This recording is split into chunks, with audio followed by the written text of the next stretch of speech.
अलैकुम प्यारे दोस्तों, मौलाना जर्जिस जो कि इतवा का रहने वाला है और सोशल मीडिया पर बहुत ज़्यादा चर्चा में रहने वाला है।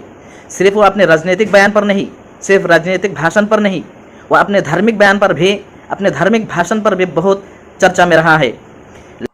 दोस्तों, मैं आपको बता दूं, 2016 में एक रेप केस में उसको फंसाया गया था, लेकिन उस केस की सुनवाई नहीं हुई थी।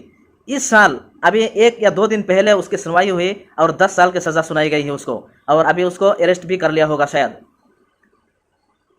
लेकिन ये जो फंदा है, ये जो केस का जो फंदा है, वो बिल्कुल सरासर गलत है।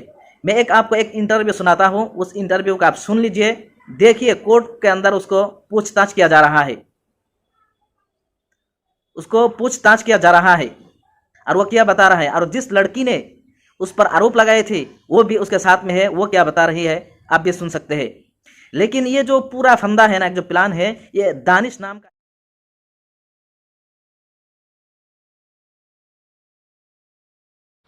आपने मौलाना जर्जिस के खिलाफ एसएसपी को एप्लीकेशन क्यों दी?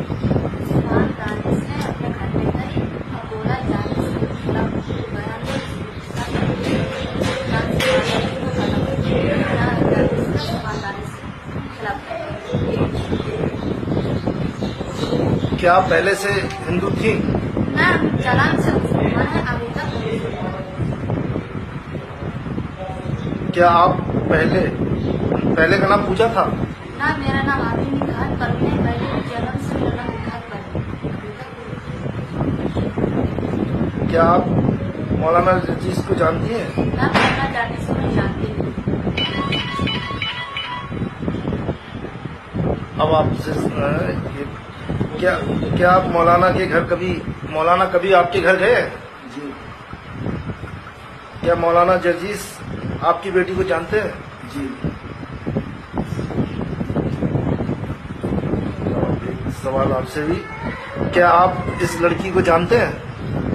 देखिए, पहले तो मैं ये बता दूं कि इस वक्त जो है हमारे सामने वो बिहार से आई हुई वो लड़की की बेटी हुई है, जिसका नाम निखात परवीन है और जिसके द्वारा एप्लीकेशन दी गई थी। और ये हमारे साथ बैठे हुए हैं, ये उस लड़की के बाप हैं जो बिहार से आए हुए हैं और यहाँ पुलिस थाने में उनको बुलाया गया था। तो मैं आपको बता दूं कि ये एप्लीकेशन 1/10/2016 यानी 1 अक्टूबर 2016 को लड़की की तरफ से दी गई, जिसमें किया गया था मौलाना जर्जिस द्वारा शादी का झांसा देकर शारीरिक शोषण किए जाने के संबंध में। जिसमें लिखा था कि मेरा नाम पूजा है और मैं निखात, अब मेरा नाम निखात है, मैं संतोष कुमार की बेटी हूँ और मेरी उम्र 16 साल है। और मौलाना जर्जिस साहब से हमारा ताल्लुक 1 साल पहले हुआ। इन्होंने मुझसे कहा कि धर्म परिवर्तन कर लो, मुसलमान हो जाओ तो मैं तुम्हारे साथ शादी कर लूंगा। ये एप्लीकेशन इस लड़की की तरफ से दी गई है, जिसमें खुद ये लड़की यहाँ ये बयान दे रही है कि ये ऐसा अब्दुल सुबहान दानिश के कहने पर मैंने किया है।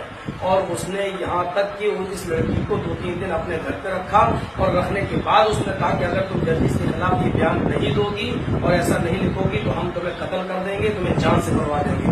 तो अब ये लड़की खुद ही बैठी है और ये कभी जिंदगी में पूजा नहीं रही है। इसका पुराना नाम निखात है और ये आज तक निखात ही है। और ये उसके बाप बैठे हुए हैं उस लड़की के, और इनका भी नाम उसमें लिखा हुआ है संतोष कुमार। आप लोग खुद फैसला कर लें और इनको देख लें, ये कभी संतोष कुमार रहे हैं। इनके पास इनका भी आधार कार्ड है और पहचान पत्र है, उसमें इनके भी बाप का नाम गयासुद्दीन लिखा हुआ है। यानी इस लड़की के दादा भी मुसलमान थे, ये भी मुसलमान है और लड़की भी मुसलमान रही।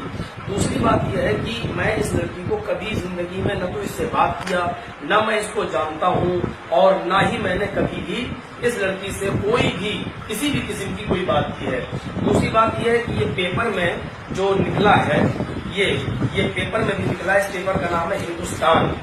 इस हिंदुस्तान के अंदर निकला है, जिसमें साफ तौर पे ये दिया है कि शादी का झांसा देकर किया दुष्कर्म। और इसमें भी उस लड़की की तरफ से ये लिखा जा रहा है कि पहले मेरा धर्म परिवर्तन कराया और फिर बिहार में तकरीर के दौरान मौलाना ने किशोरी को अपने जाल में फंसाया, पीड़ित ने एसएसपी से गुहार लगाई। ऐसा ही एक आरोप 1 साल पहले भी बनारस की रहने वाली युवती पे लगा चुका है। मैं सिर्फ इतना बताना चाहता हूँ कि सुबहान दानिश 10 साल पहले चुनाव में मुझसे हार गया, जिसकी बौखलाहट उसको इतनी सवार है कि वो लड़कियों का तस्कर बन गया है। कभी बनारस से कोई लड़की लाता है और वो इटावा में मेरे ऊपर केस करवाना चाहता है, लेकिन वो इटावा में केस नहीं हुआ। फिर वो बनारस के अंदर उसने केस करवाया, फिर वो चार्जशीट बन के जब तैयार हुई तो उस चार्जशीट के अंदर मेडिकल रिपोर्ट में कुछ नहीं आया, लड़की होटल भी नहीं बता पा रही है। और तीसरी बात सबसे बड़ी यह है कि लड़की के माँ बाप यानी बनारस की लड़की के माँ बाप ने भी इस बात को एक्सेप्ट किया कि मौलाना जर्जिस कभी हमारे घर नहीं आए हैं। तो अब्दुल सुभान दानिश बार बार ये कहता है कि हमें इसको ओहदे से हटाना है, ये पूरी जमात अहले हदीस के मगरबी यूपी के अमीर हैं, हमको किसी भी तरीके से इस ओहदे से इसको हटाना है। एक नहीं हमको 50 लड़कियां भी लाने की जरूरत पड़ेगी तो हम लाएंगे।